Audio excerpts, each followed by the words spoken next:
We have done it. We have survived one full week of football.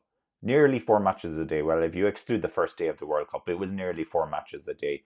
But yeah, I have World Cup fatigue at this stage. I really do. I have World Cup fatigue, but we've seen some great matches. And yesterday we had four more great matches to go with that as well.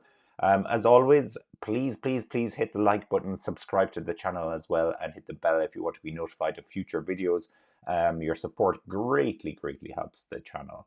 So here we go. World Cup recap after day 7. As I said, a week of football down. And, it doesn't stop there.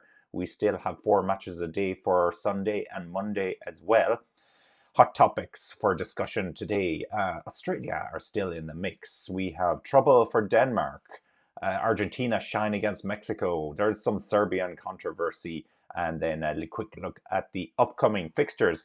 So, in saying that, let's get straight into it. I want to look at results, and the best way to do that, I guess, is to start with Australia, because we have them first on our list now. Australia, where have you gone?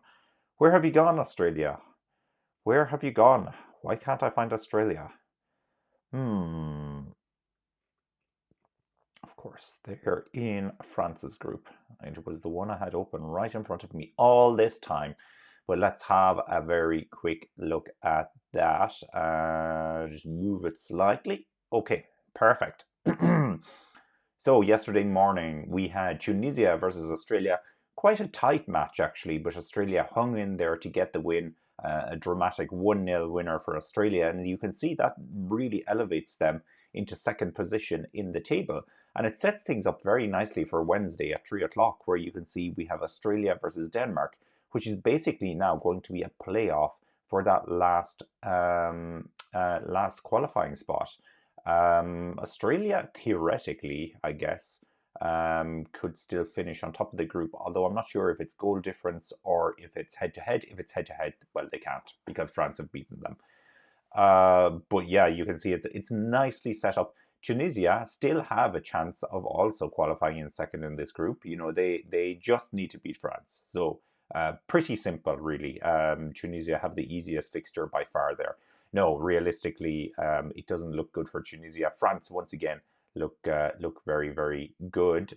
And then, yes, speaking of France, of course, let's have a conversation about them. They had a fantastic match with Denmark yesterday. I knew this was going to be a good one. I really look forward to this one. France versus Denmark. So it was 2-1 to France in the end, but interestingly, 0-0 at halftime. It wasn't until the second half when things really got underway, like we've seen for many World Cup matches actually. And I think the heat and tiredness comes into play a little bit for some of these teams. But France did get a fantastic first goal. But then it was the spark that Denmark needed. It really woke them up, and Denmark could have scored two goals. They came very close to scoring on several occasions.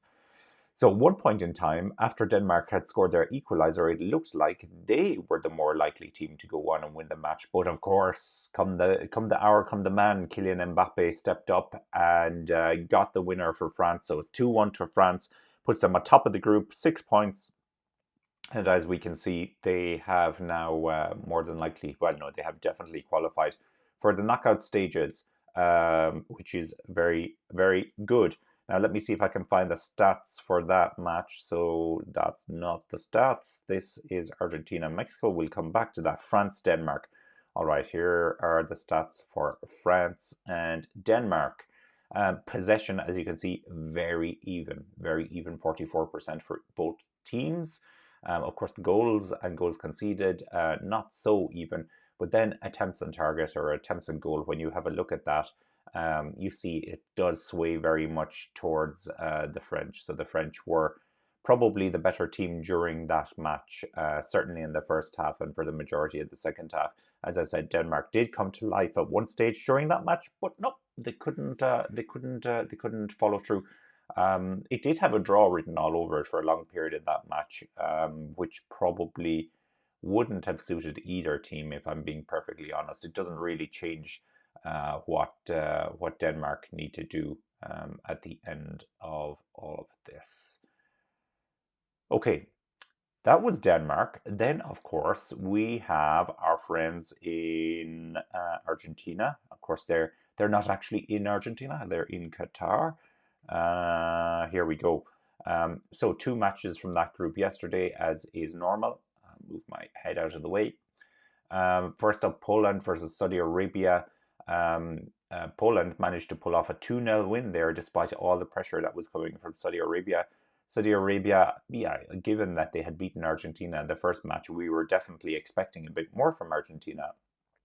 Sorry, we were absolutely expecting more from Argentina, but we were definitely expecting a bit more from Saudi Arabia. But unfortunately, they couldn't follow through. But this is a strong result for Poland. This is kind of what they have needed for a long time. Poland have a great reputation of not turning up to these tournaments, so this was the result they needed. And as you can see, it actually puts them on pole position. They're now leading the group, going into a final match against Argentina on Wednesday at 7 o'clock. This is going to be an exciting one. Yeah, Poland are going to set up very defensively. It could be a horrific match to watch. But then again, I could be completely wrong. Saudi Arabia still in the mix here, still in the mix, and they have Mexico, so they're going to need to beat Mexico. So let me start off then with I think Saudi Arabia and Poland.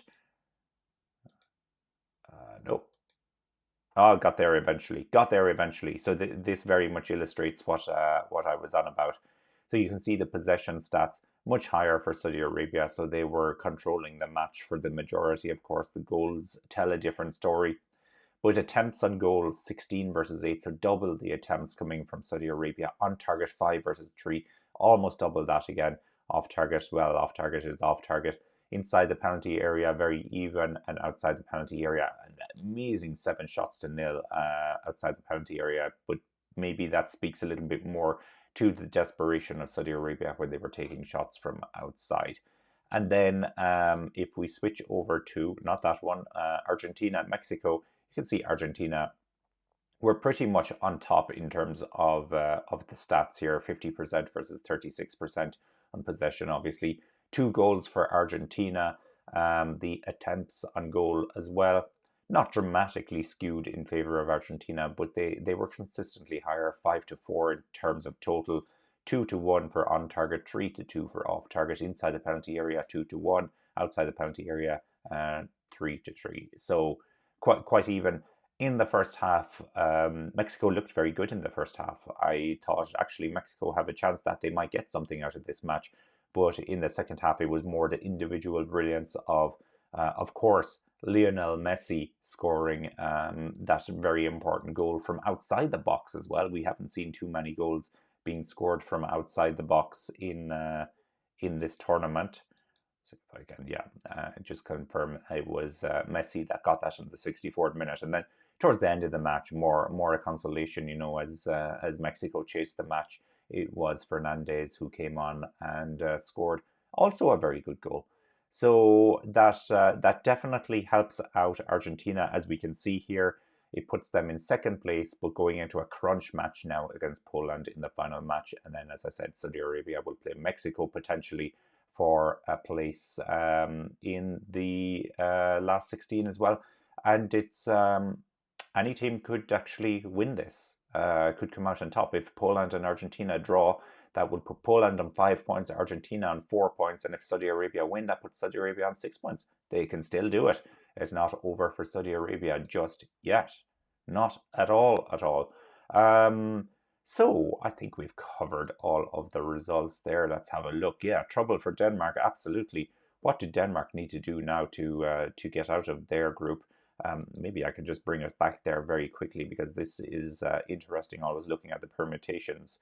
So it will be Australia versus Denmark, a hugely tough match. Australia, they showed spirit yesterday. They turned up. They were up for the match against Tunisia. I don't know if they'll be able to put in, well, basically, I don't know if they'll be able to score enough goals to beat Denmark. Denmark, as I said, did look very good in certain aspects of the match against France yesterday, so you would have to fancy Denmark in that match. That would put Denmark on 4 points if they were to win. so probably putting them through in second place in the group. And barring any surprises from Tunisia, that should work out fine for Denmark. So their fate is still more or less in their hands at the moment. But Australia can do this as well. Australia can make a play for the final 16. They can do it. Absolutely. No reason for them not to go for it. And they're in with a great shout when it comes down to it, just like that. And Serbia controversy, yes, this is something I wanted to talk about as well. I feel like we always have a political angle to these updates every single day. So as we know, Serbia was made independent from Kosovo. Oh gosh, a number of years ago. I can't remember exactly how long ago it was. The Kosovan War was about 23 years ago or something like that. Photos have emerged from the Serbian changing room from before the Brazil match, where they were displaying a Kosovan flag, and there was some writing or something about that over the Kosovan flag. Basically, Serbia refusing to recognize that Kosovo is an independent state in a very similar fashion to what we're seeing at the moment between Russia and Ukraine. So definitely no place for this in the World Cup.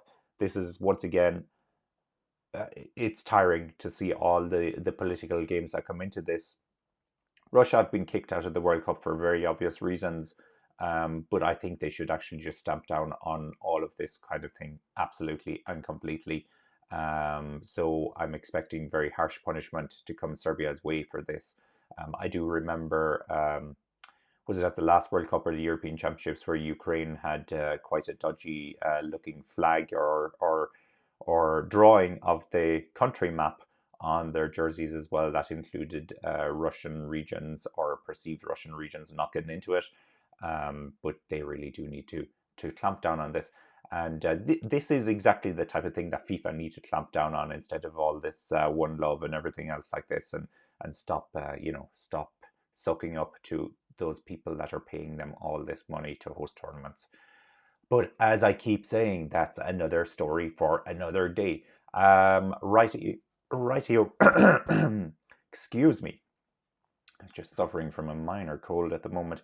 So in terms of fixtures that are coming up for us, as we know, today being Sunday, there is a whole world of fun on offer for us. So first up, we have Japan, who are playing against Costa Rica. It's actually on my other screen as we speak, and it's currently scoreless. I should stop doing that. Japan versus Costa Rica, and then later on today we have the big clash: Spain versus Germany. This is the one where Germany could be going home from the tournament. Oh, I don't know what to think about that. I just don't know what to think about that at all. We also have Belgium versus Morocco is at 1 o'clock today, and then we have Croatia versus Canada. I'm going to make a bold prediction that this will be Canada's first goal of the tournament. Now, Croatia, quite a good defensive team, but Canada, come on, guys. Come on, you were so close getting a goal against Belgium. This has to be the match where you get a goal, but we'll see how that one plays out. I am going to leave it there for now. I've probably talked for way too long. Thank you very much for tuning in and for joining the channel. Really appreciate your support as well. As I said, every little helps. And look at that, right on my face. I look forward to seeing you again really, really soon.